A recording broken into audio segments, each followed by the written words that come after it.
आज विश्व कवि रविंद्र का दूसरा भाग 2 पढ़ेंगे। शिक्षा। विश्व कवि रविंद्र की शिक्षा आप किताब खोलकर और पैराग्राफ 5वें के नीचे शिक्षा हेडिंग पड़ी हुई है, देखेंगे। एक एक पंक्ति हम पढ़ते चलते हैं और आप उसका उच्चारण देखते चलें और साथ साथ में जैसा हम अनुवाद उसका बताते चलते हैं, अगर देखते चलते हैं तो निश्चित ही आपको लाभ मिलेगा। इसका अनुवाद समझेंगे और इसी अनुवाद का फायदा आपको परीक्षा में मिलेगा। परीक्षा में अनुच्छेदों का हिंदी अनुवाद आता है, जैसा कि आप जानते हैं। रविंद्र से प्राथमिकी शिक्षा गृहे एव जाता। रविंद्र की प्राथमिक शिक्षा घर पर ही हुई। शिक्षणम वंग भाषायां प्रारभत। शिक्षण बांग्ला भाषा में प्रारंभ हुई। प्रारंभिकम विज्ञानम संस्कृतम गणितम इति त्रयोः पाठ्य विषयाः अभून्। प्रारंभिक विज्ञान, संस्कृत और गणित ये 3 इनके पठनीय विषय थे।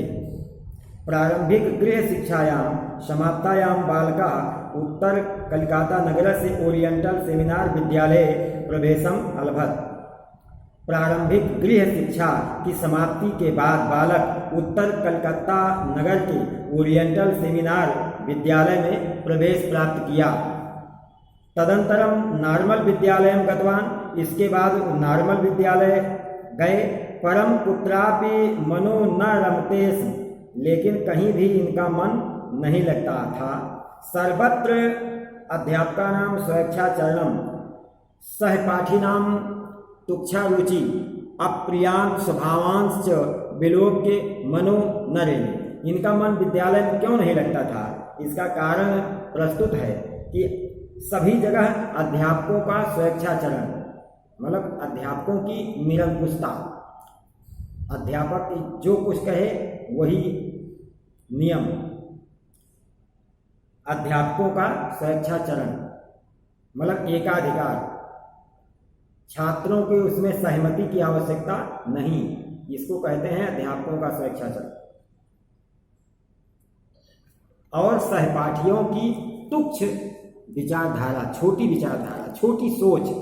छात्रों की छोटी सोच और अध्यापकों का स्वेच्छाचरण और अप्रिय स्वभाव।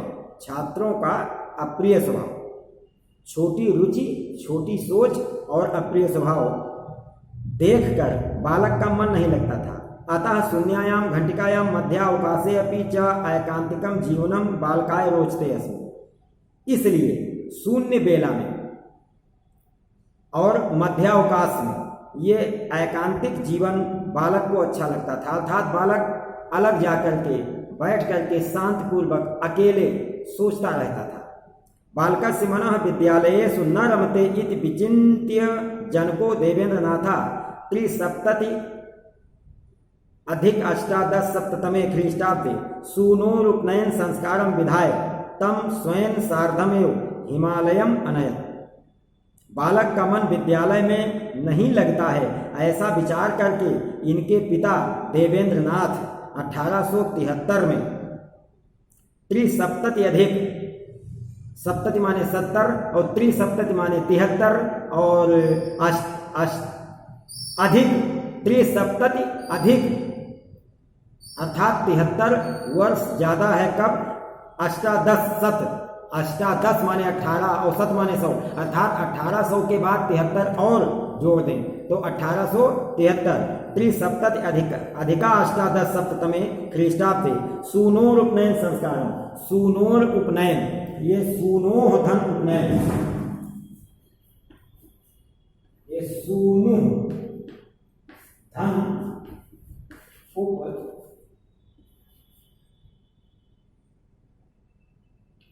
उपनयन ये उपनयन माने होता है यज्ञोपवीत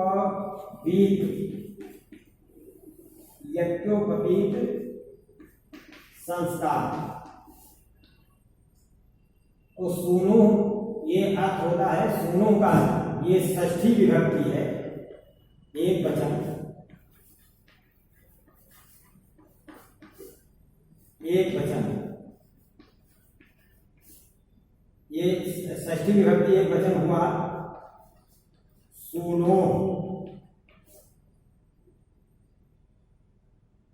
हम उपनयन जब करेंगे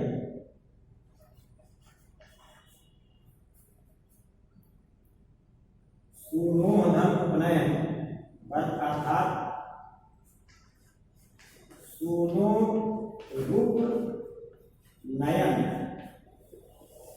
सुनो रूप नयन अर्थात सुनो पुत्र का यज्ञोपवीत संस्कार करके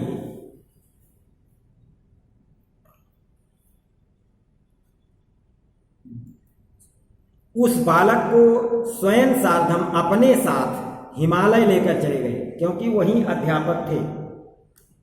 तत्र पितुः संपर्केण बालकस्य मनः स्वच्छताम अभजत, वहां पिता के संपर्क में बालक का मन स्वच्छताम अर्थात निर्मल रहने लगा, प्रसन्न रहने लगा। तत्रत्यस्य भवनस्य पृष्ठभागे हिमाच्छादिताः पर्वत श्रेणयः आसन, और वहां भवन के पीछे अर्थात जिस भवन में जिस घर में यह रहते थे उसके पीछे हिमाच्छादित पर्वत श्रेणियां थी। भवनाभिमुखम शोभनान सुस्वाद बलानि क्षेत्राणि राजन्ते असं, और भवन के सम्मुख अर्थात द्वार पर सामने सुंदर घास के मैदान थे। अत्रत्यम प्राकृतिकम जीवनम बालकस्य मनो नितराम अरमयत, और वहाँ का प्राकृतिक जीवन बालक का, यहाँ के प्राकृतिक जीवन में बालक का मन पूर्णतः लगता था, यानी बालक प्रसन्न रहने लगा, मन लगने लगा। जनको देवेंद्रनाथ प्रतिदिवसम नवीनया पद्धतिया पाठयत यस, और पिता देवेंद्रनाथ प्रतिदिन नई नई विधि से, नई पाठन विधि से, नई शैली में पढ़ाते थे। पितु पाठन शैली बालकाय रोचते स्म, और पिता की पढ़ाने की शैली बच्चे को बहुत अच्छी लगती थी। कालांतरम हिमालयात प्रतिनिवृत्य पुनः विद्यालयीयाम शिक्षाम लेभे, कालांतर में यानी कुछ समय पश्चात हिमालय से लौटकर पुनः विद्यालयीय शिक्षा इन्होंने प्राप्त की। 10 वर्ष देशीयो रवींद्रनाथ अष्टसप्तति अधिक अष्टादशसप्ततमे ख्रीष्टाब्दे सितंबर मासे भ्रात्रा न्यायाधीशेन सत्येंद्रनाथेन सार्धम विधिशास्त्रम अध्येतुम लंदन नगरम गतवान। 17 वर्ष की अवस्था वाले रवींद्रनाथ अष्टसप्तति अधिक अर्थात 78 अधिक अष्टादशसप्ततमे ख्रीष्टाब्दे अर्थात 1878 में सितंबर मास में भाई न्यायाधीश के साथ सत्येंद्रनाथ के साथ सार्धम माने साथ विधि शास्त्र पढ़ने अर्थात कानून पढ़ने, वकालत पढ़ने लंदन नगर गए।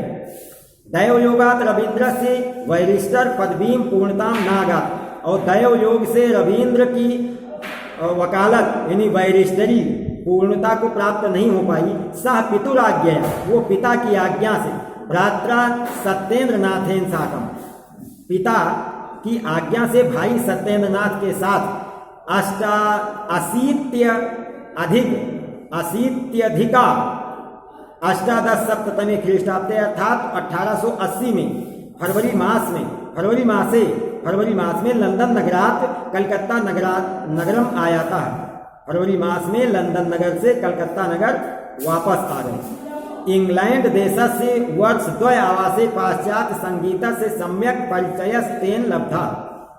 इंग्लैंड देश के 2 वर्ष के निवास के समय पाश्चात्य संगीत का इन्होंने पूर्णतः परिचय प्राप्त कर लिया था।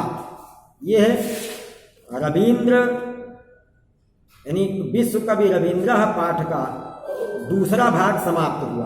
तीसरे भाग में साहित्यिक प्रतिभाया विकासा आप तक पहुंचाने का प्रयास करेंगे। इतने का आप अभ्यास करें। हाँ भैया।